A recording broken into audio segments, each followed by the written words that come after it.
Falcon 9.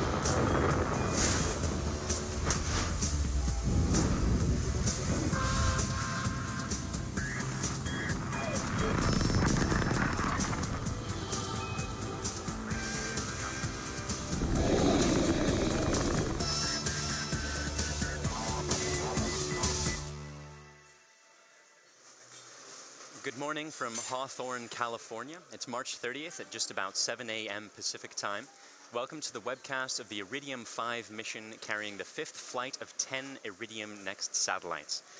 You are seeing a live view of Falcon 9 beautifully framed by a rosy dawn as we prepare for launch in just over 10 minutes from now. Today's launch is scheduled for 2:13 Universal Coordinated Time, or 7:13 a.m. Pacific Daylight Time. I'm Michael Hammersley, a materials engineer here at SpaceX, and I'll be bringing you coverage of the SpaceX launch for Iridium Next during this webcast. Due to some restrictions from the National Oceanic and Atmospheric Administration, or NOAA for short, SpaceX will be intentionally ending live video coverage of the second stage just prior to engine shutdown. We're working with NOAA to address these restrictions in order to hopefully be able to bring you live views from orbit in the future. And though we'll be ending the video coverage, we'll be continuing to cover the major mission milestones on Twitter, so please join us there afterward.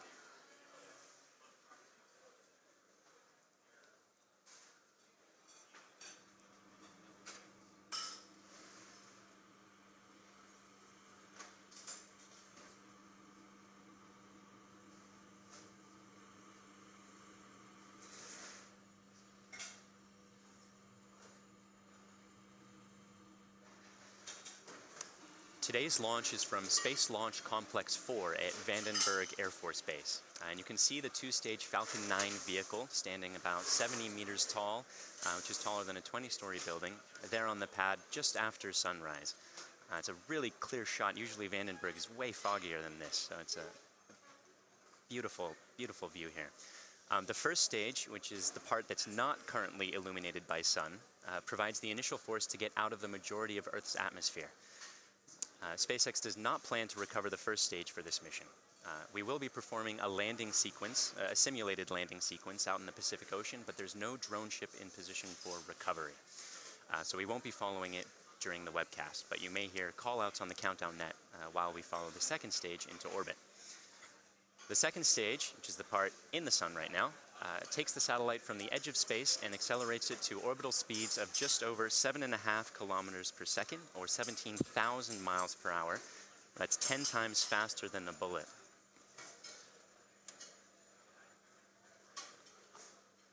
On the very top of the vehicle, in the 17-foot diameter payload fairing, are the 10 Iridium satellites. For this mission, we will be attempting to recover one half of the payload fairing as part of our ongoing fairing recovery efforts. The ultimate goal is full recovery and reuse of the entire vehicle. So recovering the fairing is an important step towards that goal. It's still part of an experimental program at the moment. Just to the right of the rocket is the transporter erector. That's what brings the vehicle out from the hangar, horizontal, and then tips it vertical to get it into position. It's going to recline to 77.5 degrees a few minutes before launch. Unlike our East Coast pad, which retracts a little bit just at the very last second.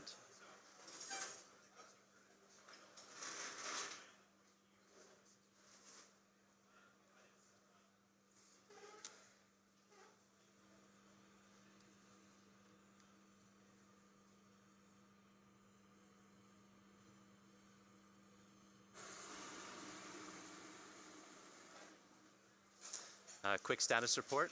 Falcon 9 has been loading propellants since about T-minus 70 minutes.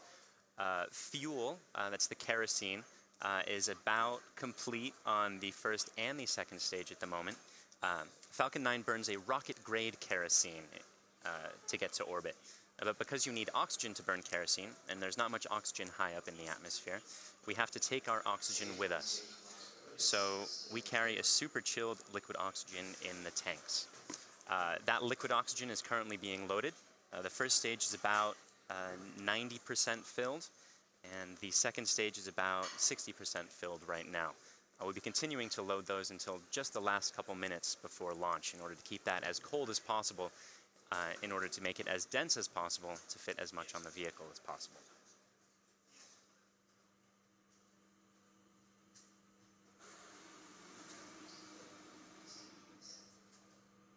The Iridium satellites are currently a go and are on internal power. The Western Range is also a go. The Western Range operating out of Vandenberg, but providing similar support as the Eastern Range during our Florida launches. And the weather, as you can see, is currently looking spectacular. Barely a cloud in sight, but we are keeping an eye on some upper-level winds to ensure that they don't present a danger to the vehicle during ascent.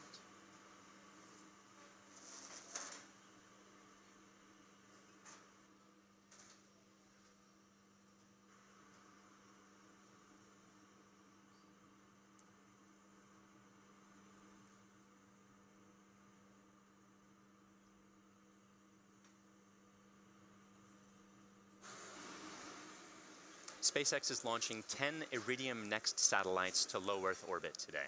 And this is the 5th of 8 launches to put that constellation into orbit. We started launching with Iridium in 2017, and after this launch we will have put 50 of the Iridium Next satellites into those orbits. These satellites form a constellation comprised of 6 polar orbiting planes, each plane containing 11 operational cross-linked satellites. So you can see in the image on your screen that a polar orbit means that each satellite is going to cross over the north and the south pole every time it rotates the Earth. This is opposed to if it were an equatorial orbit, it would be going east to west or west to east, sort of around the equator.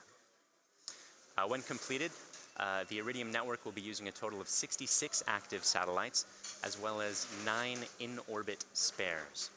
Each of those satellites weighs about 600 kilograms, and when the solar arrays are fully deployed, they have a wingspan of just over 9 meters.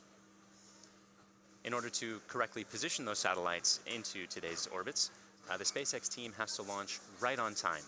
So the launch window is only 1 second long, and if we delay for any reason, we have a backup opportunity at about the same time tomorrow morning. When Falcon 9 reaches its intended orbit, the vehicle will send commands to separate the satellites at about 625 kilometers in altitude. The satellites will be released one at a time, about every 100 seconds. The entire sequence will take 15 minutes, and from there, the satellites will maneuver to their final orbits. We have a quick video from Matt Desch of Iridium explaining some of the unique features of the Iridium system.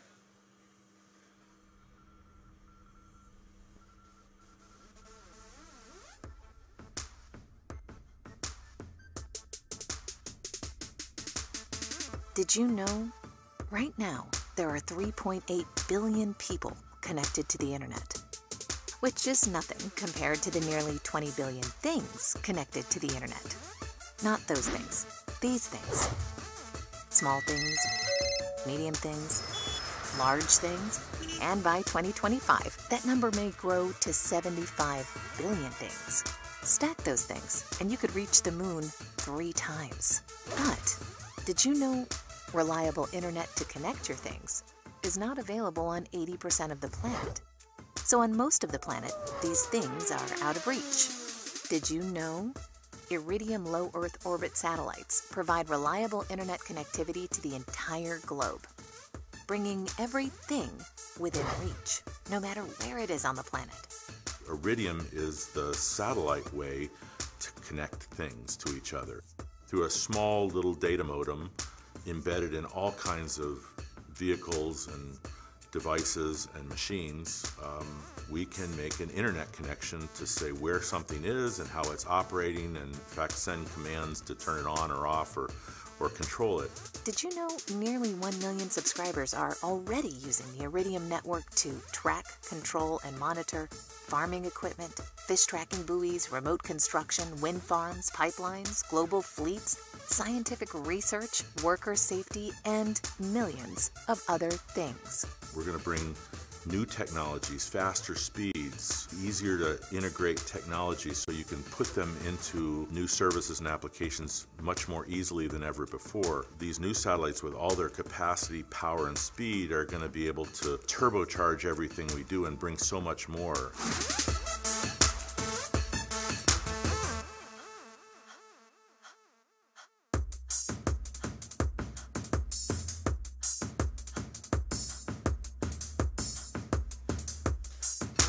We're at about T-minus 4.5 minutes to launch, and we've got only a few things left to do at this point. Engine chill began at about T-minus 6 minutes. That gets the engines to a cold enough temperature where the liquid oxygen doesn't turn into a gas immediately upon contact, which would make startup a bit tricky. The strong back is going to begin its lean back shortly. We're currently finishing up propellant loading and pressurizing the tanks to make sure they can support the mass of the fully loaded vehicle. That propellant loading is going to continue for another couple minutes still to keep it all as cold as possible. We'll also be performing an engine wiggle. That's testing the thrust vector control system that steers the engine during its ascent. You may also see a vent of gaseous oxygen from the strong back inside of about T-minus 90 seconds. And you can see the strong back is beginning its retraction at the moment, leaning back slowly there. It's going to continue until it gets to about 77.5 degrees. At T-minus 1 minute, the vehicle will transition to internal power, and from there it will completely control the remainder of the countdown. The satellites are all still go, the range is also go, and the weather is looking great. If you hear the hold call, backup launch window is tomorrow at 7:14 a.m. Pacific Daylight Time.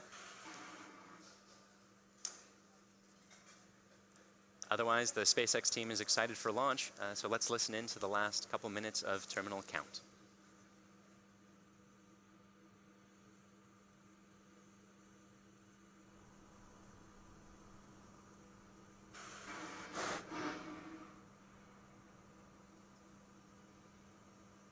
Stage 1 LOX is closed out for flight.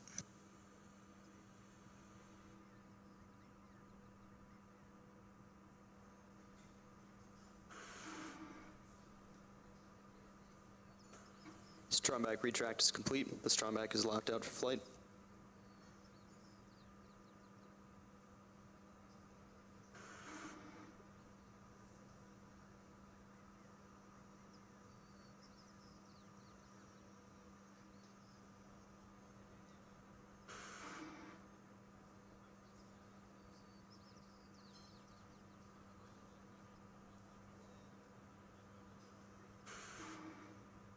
Rock, verify range is green.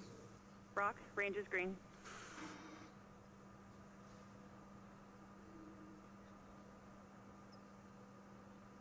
Stage 2 LOX is closed out for flight.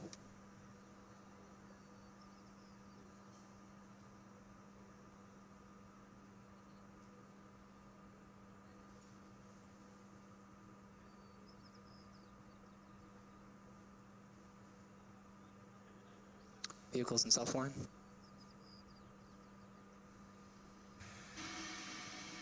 Gas closouts are started.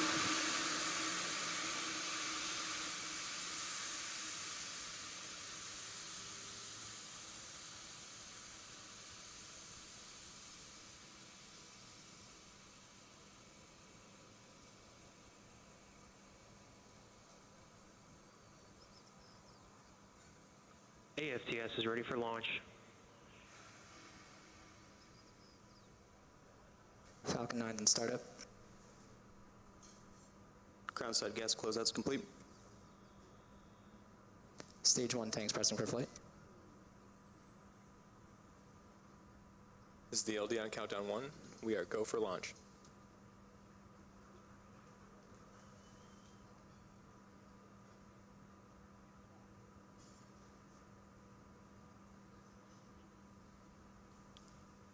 T-minus 30 seconds.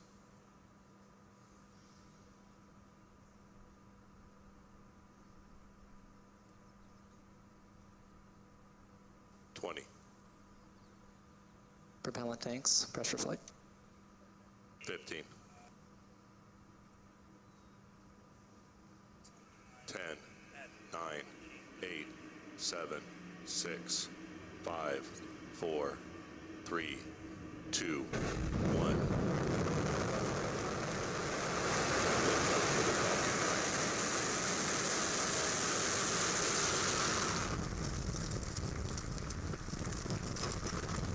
Vehicle is pitching downrange.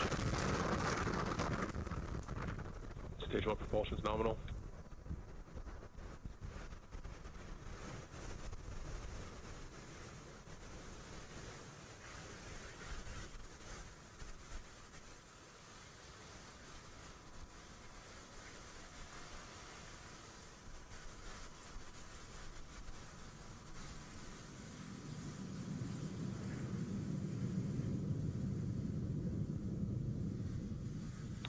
Power and telemetry are nominal. And we had successful liftoff of the Falcon 9, as you saw. It's pitching downrange at the moment to continue its ascent into orbit. Going supersonic right about now. And it'll be going through max Q shortly. Vehicle is supersonic. So we're decreasing the engine thrust to minimize the pressures of max Q, which is the point at which the rocket is pushing hardest against the atmosphere. Vehicle is experiencing maximum dynamic pressure.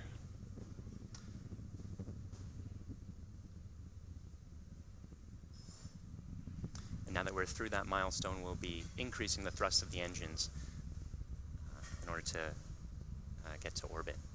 But while the atmosphere is still relatively thick, we can prevent it from exerting too much pressure on the fairing by throttling the engines a little bit.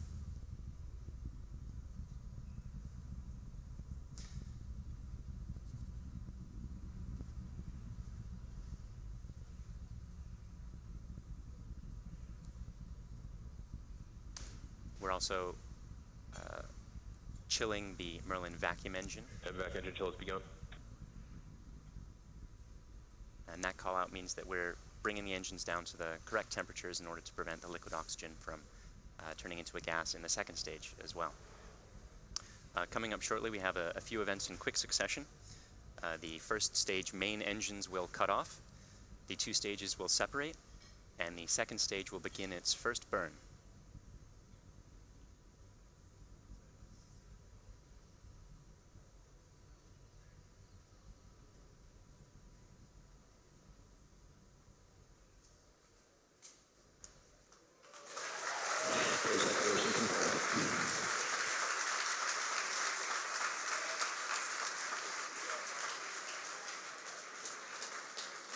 And vac ignition.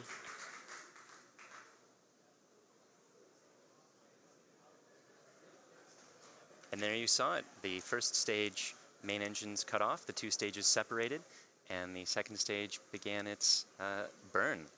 You can actually see the first stage falling away behind the second stage for some of these shots. That's gorgeous.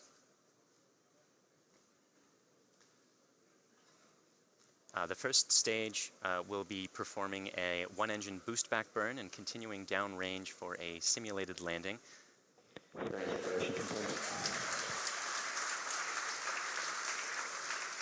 And you just saw the second stage trajectory nominal.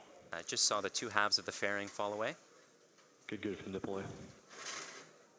We will be attempting a recovery of one of the halves of the fairing today on our fairing recovery ship, Mr. Stephen, as part of an experimental program to reuse those parts of the vehicle.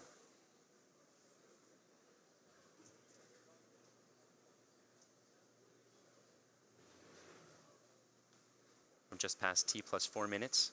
The Merlin vacuum engine is performing nominally, glowing red hot there in the vacuum of space.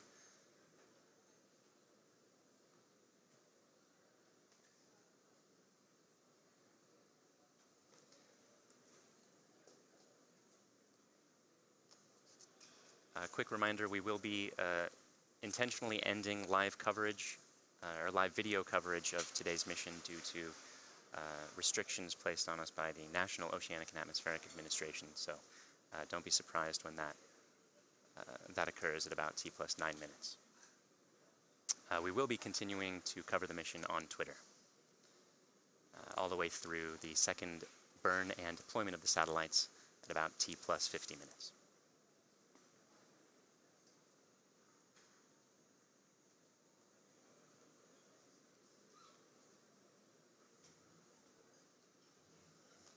We're at T plus 5 minutes. Second stage still performing nominally, and the trajectory is currently looking good.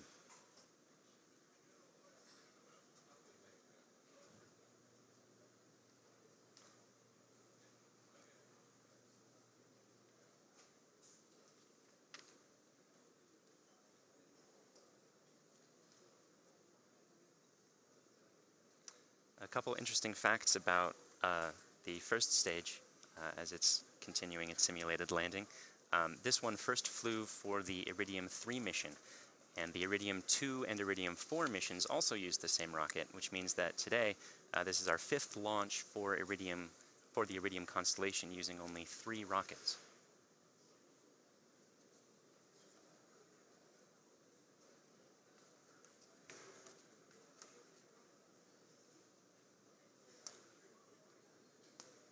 We're now at T plus 6 minutes, which puts us more or less exactly halfway through the second stage's first burn.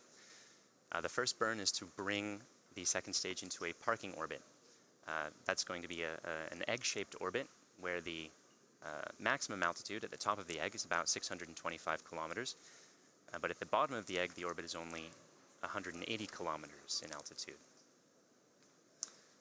The second burn that we'll be performing is going to circularize that orbit so that it's 625 kilometers in altitude the whole way round.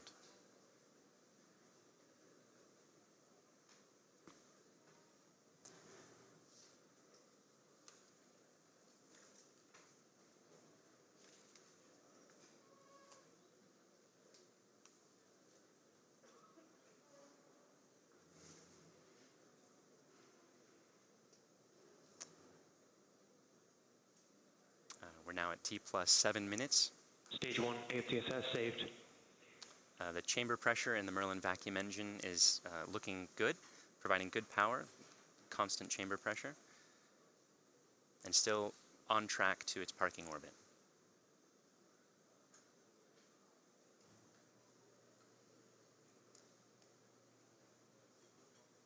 Between the end of the first burn and the start of the second burn, there's going to be about a 42-minute coast phase in order to position the second stage to prep for circularizing that orbit. We will be continuing that coverage on Twitter. LOS stage 1, Vandenberg expected.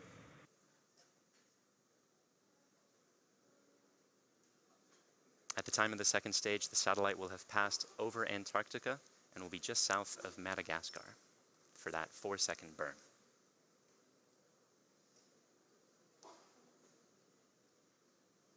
Now just past T plus 8 minutes. Second stage still performing nominally. Still on track for that parking orbit.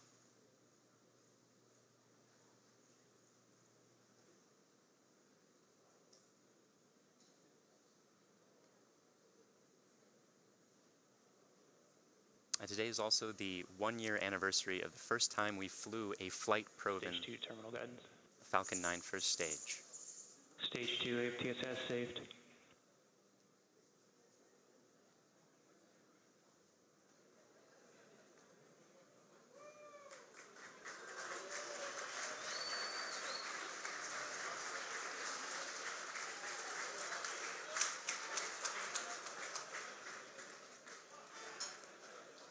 We're about a few seconds now from the second stage completing its first burn. And we'll make sure that the burn is good. Western range assets expected. We have SECO. We just got confirmation that the second engine cutoff event occurred. We'll make sure that we are in the correct orbit.